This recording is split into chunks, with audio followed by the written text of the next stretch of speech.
Brighten up those dark mornings. Wheeler, Ollie, and Lekter. Mornings at the Cabin. Morning, everybody. Mr. Williams, Mr. Lekter, in with you on your Thursday morning, 7 o'clock exactly. Welcome to Mornings at the Cabin. Lekter came in this morning to find me playing Tina Turner at 150 decibels in Studio One. And then was surprised to discover that that wasn't even playing on the air. You were just choosing to play that for your own devices. I've got it queued up for a few tracks time because we all need it this morning. So you two can share. Well, you two can't, but Tina Turner can. Two can share in. What's Cher doing in this sentence? There are so many bands in this one sentence. I'm just trying to talk about Tina. Listen, Bono, Cher, stay out of this. You two can share with an SH in my Tina Turner enthusiasm a little bit later on this morning. You just need that sometimes. You just need a little Tina. A little injection of Tina. Just to get it. I probably am the only person who is likely to get walked in on before 7 a.m. in this building blasting Tina Turner. I will give you that. But yeah, the greatest gig I've ever been to, greatest show I've ever been to, I would say, well, there's a few candidates for this. In my top 5, Madison Square Garden, Tina Turner headlining, supported by Lionel Richie. Oh, wow. That was a show. How did you get there? I can't even... we were on vacation in New York in like 2001, I'm going to say. I was only like 15, 16. And yeah, Tina Turner, top of the bill, Lionel Richie supporting. If Lionel Richie is not even the headline act, you know you're in for it. It was great. It was that was a stellar night at the office. No kidding. Mornings at the Cabin, the podcast. We will continue to discuss Tina Turner and Lionel Richie, Madison Square Garden, April 7th and 8th, 2000. We have now discerned this was possibly one of the greatest shows I've ever been to. Both of them still alive, combined age 148. That's no word of a lie. They're doing all right for themselves, and I wanted to bring this back up to you, Lekter, because I went to research this just to prove to myself that I hadn't just dreamed it, that I had actually been to a Lionel Richie Tina Turner doubleheader at Madison Square Garden. Because quite frankly, it doesn't seem very likely. Doesn't seem very likely. Well, what am I doing at Madison Square Garden? I don't know. There's all sorts of questions, but it turns out it's true. I did go to this. I love the little anecdote that is provided on the page detailing the tour history. Initially, it was supposed to involve Elton John as well. And Tina Turner was hoping to go on a massive co-headlining tour with Elton John. Right. And they got as far as they were in rehearsals. They got together. They did a VH1 special called Divas Live 99. Okay. Back in 1999 when everybody thought it was life was so exciting. And then during rehearsals, they were playing Proud Mary. Okay. Tina Turner classic. Right. And Tina was just like, and she stopped the recording and just went over to Elton and said, can you just, you kind of need to play it more like this. Uh-oh. Oh, no. To quote her to CBS News later, I made a mistake. The mistake is you don't show Elton John how to play piano. No. He went into a rage. He apologized later, she said. He said it was wrong. Right. But the tour was cancelled. Oh. No. All done. One incident, one thing. Wow. Tina's just like, oh no, Elton. Now if you just do, no, Elton's just like, I'm sorry, what? You gotta bend your wrist. Yeah. Come on. You just gotta are you doing enough hand exercises, Elton? Yeah, I'm just not sure you're prepared for this tour. And I know you've been doing this for 35 years, but just play it like this. Yeah, that was the end of that. Thank you and good night. Elton John said, you know what? Nope. Not doing that. And that was the whole co-headlining tour. Lionel Richie, presumably, I don't know, maybe Tina was happy with Lionel's piano playing. Maybe Lionel just kept it hidden from her. I feel like Lionel Richie can pretty much do no wrong, generally. Yeah. Well, yeah. I mean, Elton, meanwhile, is sitting at home listening to this, being like, oh, what? And I can? Oh, what are you trying to say there? Clearly you can. You apologized, Elton. You apologized later. You knew it was wrong. There's you know what? That's fine. They didn't need another hero on that tour anyway. Oh, all right. We're not going to play this game again, are we? We're going to be here a very long time. Mornings at the Cabin, the podcast, where we cut out all the great music and you're left with the rest. Lekter, how is your snowboarding? How much experience do you have on the fair slopes of Canada? I tried it once when I was, what would I have been? 12, maybe 11, 12. We did this thing. Actually, it was a really cool thing we did in school. around that age, they introduced something they called Experience Day, where one day of the year students would have the opportunity of picking from several different activities, whether it was like going to Pan Am Pool in Winnipeg and swimming for the day, or doing various other things. And one of the options was skiing/snowboarding. And so, yeah, at the time, I think that was, probably not far removed from Ross Rebegliati's big gold medal win for Canada, 1998 Nagano Olympics. I remember it by no other country, yep. And that secondhand smoke, but we won't get into that. Okay. And so snowboarding was pretty cool at the time and was getting pretty popular, and so I thought it looked super fun. Wanted to try it. Went out to a little hill in Winnipeg, because there's not very many, called Spring Hill Winter Park, and discovered that I'm no good at snowboarding. And I couldn't walk normally for the next week or so. Now, did you enjoy it? No. Okay. What was the issue for you? I think the main issue for me was, for one, I growing up had this terrible mentality that I was going to be good at everything immediately. And when that didn't happen, I got really frustrated and annoyed with the thing, not with myself, with the thing. No, because it's not the thing is the thing that's the issue, right? Yeah. It's like, you're fine because you're over there trying to be good at it. That's right. Why aren't you good at it? I'm putting in a token effort. Why aren't I seeing results? Yeah, right. Also, our instructor... Mornings at the Cabbage theme song. I'm putting in a token effort. Why aren't I seeing results? That's very good. Also, I don't think our instructor ever actually taught us how to turn. Okay. That seemed problematic in hindsight. So last night, Wheeler and I went out to Bristol Pit. Neither of us had been snowboarding before. Right. And we had a challenge between the two of us. And we set a timer. We were each allowed 5 minutes of instruction. Okay. So that's not very much. Not a whole lot. Brianna from Ragged Riders got us both together and basically for 5 minutes was like, okay, 1 foot in the bindings. Right. Now, like, practice turning this way. Oh, no, you're wasting precious turning seconds that way. Here. Yeah, right. And so we had, honestly, like, maybe 2 or 3 brief, like, moments, episodes of sliding, if you like, that would then sort of come to an abrupt halt. And then it was on the board or on your rear end? Sliding. I would say like sliding on the board, but like with 1 foot out the bindings, you can stop yourself again just at the top of the hill, just doing little little practices. Right.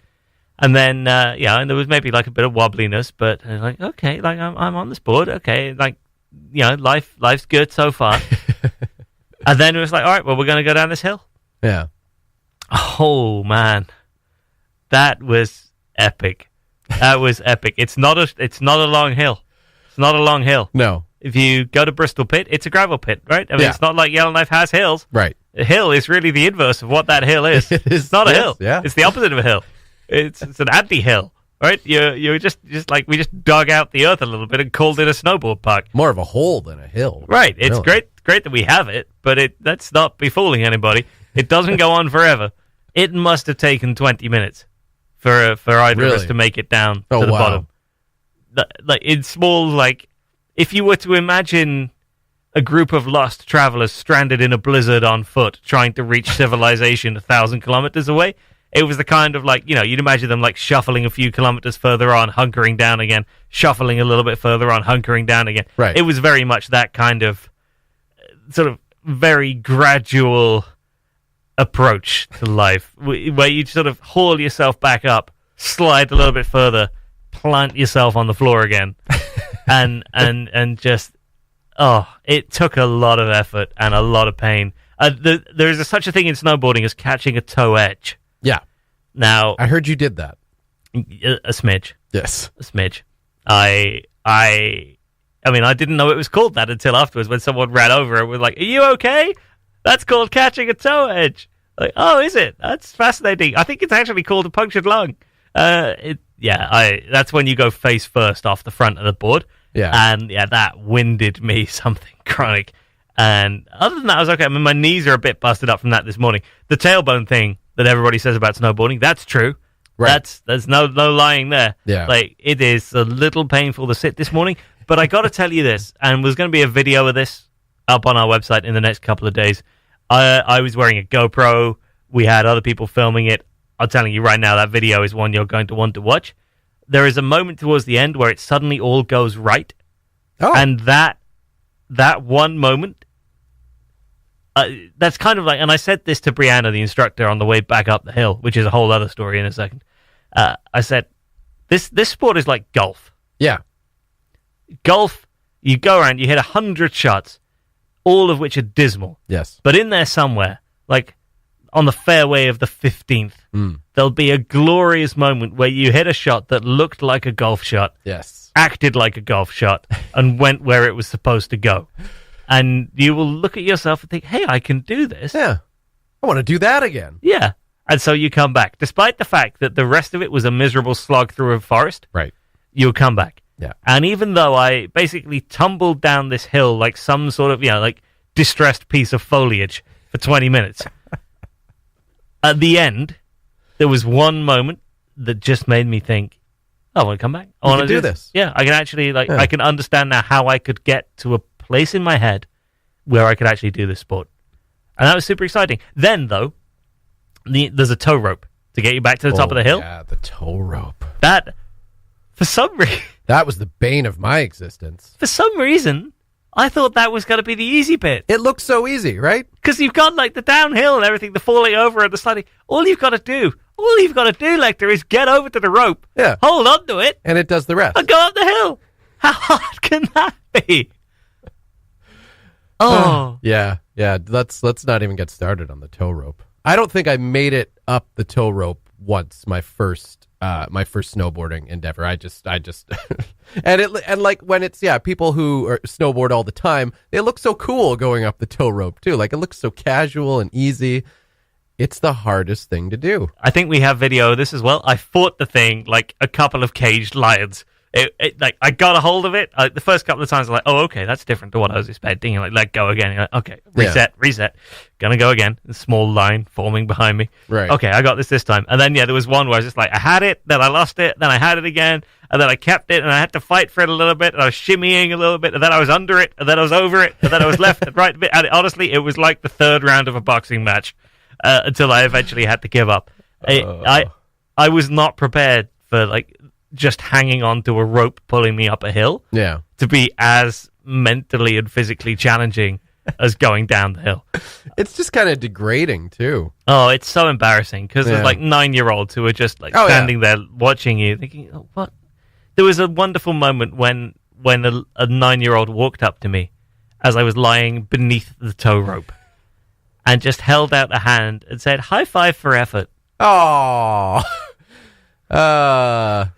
at first it comes off as sweet, and then you think about it, and it's like, nah, that's kind of patronizing. You son of yeah.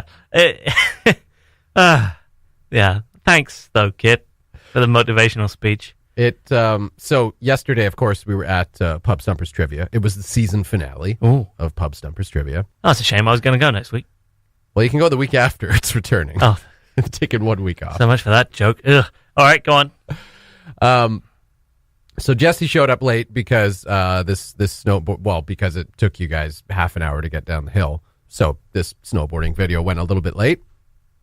So he showed up and was just beaming. So I think he might have had one of those same moments, or just realized how great the video was going to be because of your combined ineptitude. Oh yeah. Anyway, he came in with just the biggest smile on his face and started describing some of the snowboarding efforts to us. And your toe edge incident was described as basically, in Family Guy, when someone gets like knocked unconscious and it's like a one frame bam bam. Yeah. That's basically how it was described to us. Yeah, that sounds about right. So I'm really excited to see that. I mean, I kind of knew that was coming because I could feel the board going, and it did happen pretty quickly, but I knew what was going to happen. Yeah. I saw that coming. Yeah. And then I saw it coming faster, and then I couldn't see anymore. But you know what? Look who showed up this morning. Look who showed up this morning. I limped into work. That's right. Mr. Wheeler, I hope everything is well over in intensive care at Stanton Hospital. And we look forward to seeing you soon. A morning show without a podcast is like a poorly crafted simile. It just doesn't make sense. This is the Mornings at the Cabin podcast. Mornings at the Cabin with Ollie, Lekter, Penny the puppy, and Sarah. Morning, Penny. And good morning, Sarah. Good morning. Yes, I'm always second. Oh, don't. Second to the puppy. Oh, okay. Don't be like that. You know why that is. Why is that? The puppy just is adorable. Not to say you aren't, but the puppy comes running in. It's pretty well. I mean, it depends on your perspective for this. The puppy just came sprinting in. Sorry, we'll blame the puppy for that microphone noise. Penny just came sprinting into the studio to greet me. We had a lovely little hug, and then Lekter, how did that go for you? She didn't even want to look at me. I don't know what was going on. If I said something that insulted her yesterday, perhaps. I do know that, yesterday she was not impressed with the 90s and 9. I think that was it. She was just there being like, this is all a little bit like 1991, 92, whereas for her it's really all about late 90s. Okay. She wants more Britpop. More Britpop. And that's understandable. Yeah. Okay. Sorry, Penny. Yeah. I did have one Oasis song that I deleted. You see, that's exactly why you did not get any hugs or licks this morning. All right, fair enough. She's still not. She hasn't looked at me all morning. Yeah, we've really tried to get her to go say hi to Scott. I was about a foot away saying, go ahead, go say hi, and she did not want to. I was like yelling her name, just pleading, pounding on the ground. BDIC below us must be like, what is happening up there? Oh, just trying to get a puppy's attention. Just another day at cabin radio. Sarah was out last night filming the snowboarding with us, so we were discussing this a little bit earlier on. Wheeler and I had a snowboarding head-to-head yesterday down the slopes of the Ragged Riders Bristol Pit snowboard hill. And Sarah, how would you characterize how that went? It was very long. I'd say, you're probably going to see a 2-3 minute video out of this, but there's a lot more footage than that. It probably took them a good half an hour or so to get down that one hill. And they fell a lot, so it's going to be really funny. But what I was saying to Ollie earlier was the progression of from the top of the hill to the bottom of the hill and how much their attitudes changed was really cool to see.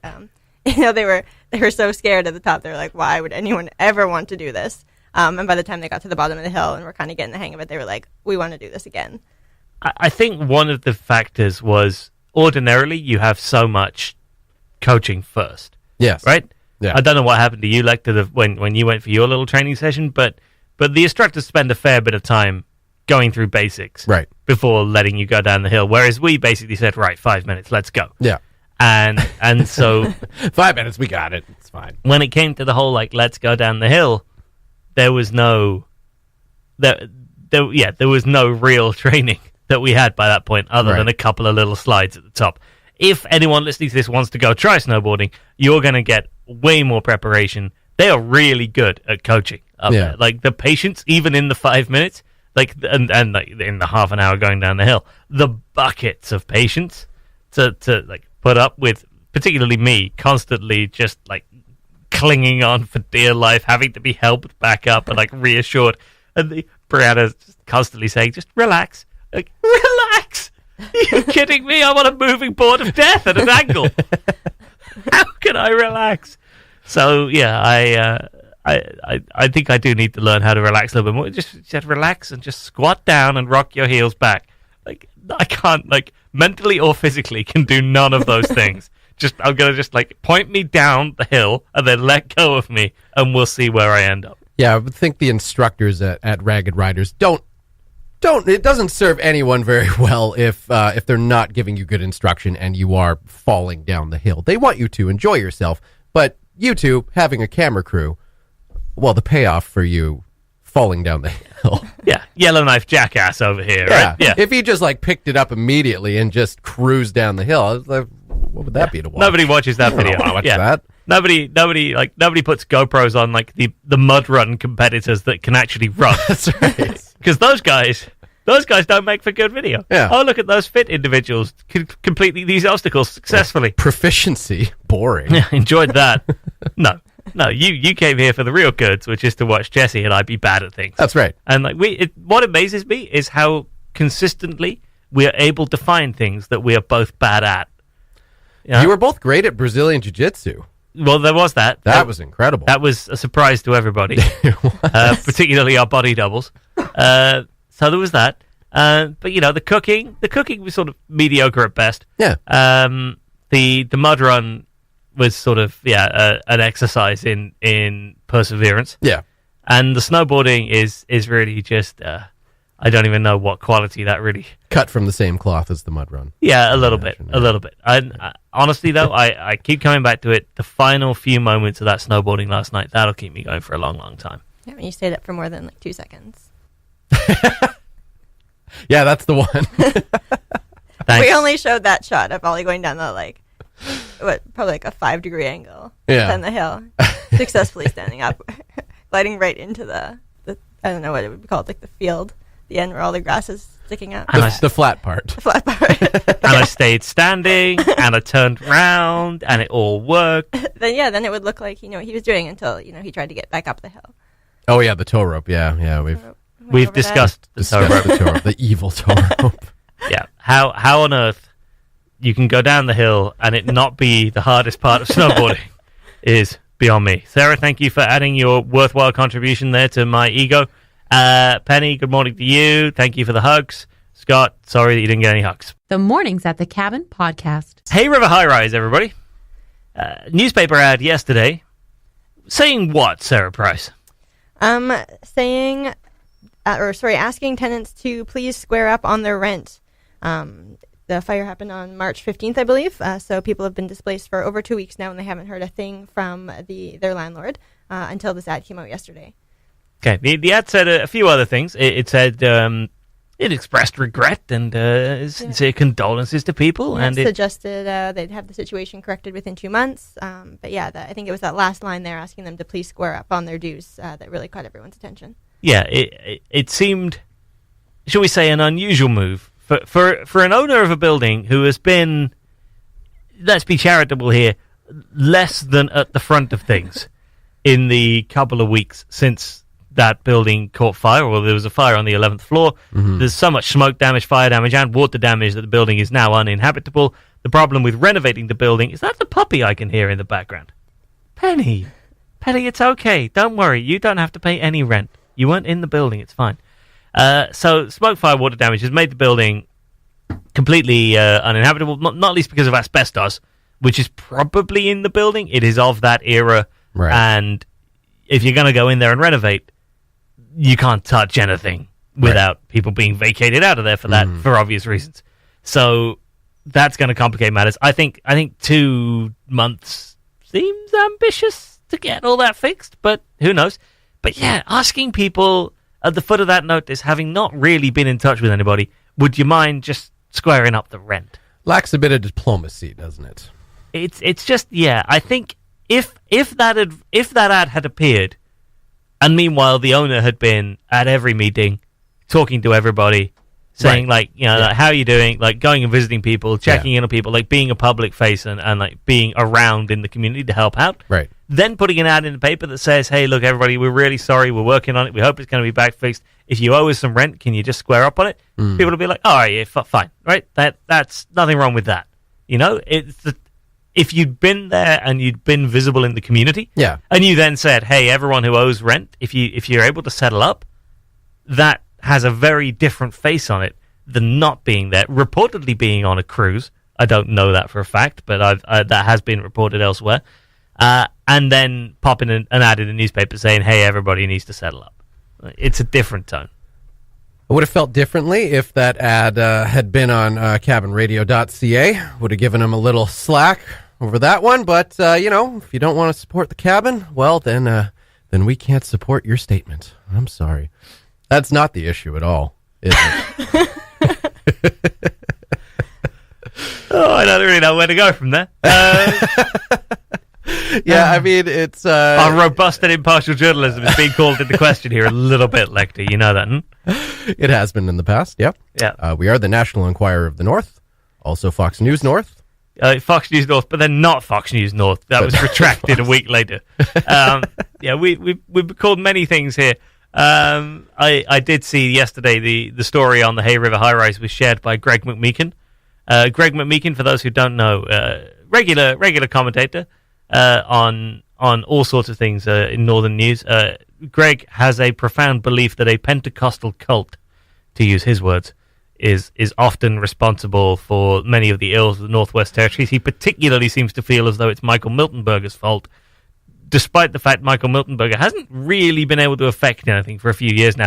Greg McMeekin did share our story yesterday and declared it to be a cabin radio hit job, and we should be taken off the air. Oh, wow. To which I was pleased to inform him that at least half of that wish can be immediately granted. We've never been on the air, we're not Greg. technically on the air, so... Yeah. So it's okay. Someone, Greg, has gone back in time and made your wish come true. And yeah, it's not really a hit piece. As I say, I feel like the tone of that ad would feel completely different if it had come from someone who had been a presence in the community and could have demonstrated that they've been trying to do the right thing. Yeah, I think in a certain context, there's nothing necessarily wrong with asking your tenants to pay their rent. If you owe money, and you owed money before the fire, then yeah. Fair enough, but it's just got a different tone to it and a different feel when the widespread perception is that you've had almost nothing to do with the aftermath of this fire. Yeah, the thought previously was already that there was a lack of empathy being demonstrated here by the ownership of the high-rise. Then, well, this didn't help matters. It's not a light touch. We do keep trying to get in touch with Harry Satdeo, the owner of the building. I have him as a Facebook friend. I have no idea why. I don't know how that came to pass, but he is on my Facebook friends list, and I send him every few days. I send him a Facebook message with worse to the effect of like, "Hey Harry, it's Ollie at Cabin Radio. We really need to speak to you. Can you just let me know your phone number? I'll give you a quick call." And you know the little icon of their face that demonstrates when they've read the message. Yes. Yeah, like takes a few hours sometimes, but then boop, just pops up. Message read and received. No response. Every few days, I send a message. Harry reads it. Nothing. And like he doesn't unfriend me, which is the fascinating thing. You'd think like you'd eventually get sick of this. If you weren't going to respond, you'd eventually be like, all right, I've had enough out of this journalist. I don't even know why I'm friends with him on Facebook. I never met him. I have no idea why we're friends on Facebook. Well, he still wants to know what you're up to. He just doesn't want to talk to you. I do have to say that the last thing he had I looked at his Facebook page after the fire. The last thing he had shared on Facebook before the fire happened was one of those memes where it was, share this 4-leaf clover for luck. Like, that probably is all the demonstration you need of the efficacy of Facebook memes in determining what happens.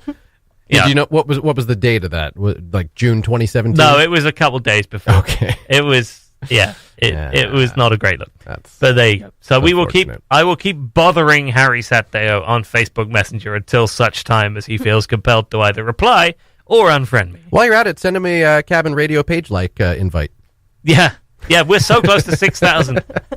Yeah, it would be a little awkward, isn't it? If we said, 6,000 gets a Cabin Radio giveaway. Oh, it's the owner of the high rise. Here's a hoodie. Oh. We're going to need your phone number so we can get that to you. You know what? I would do anything for likes, but I won't do that. Thanks for listening. Check out more from the show at cabinradio.ca.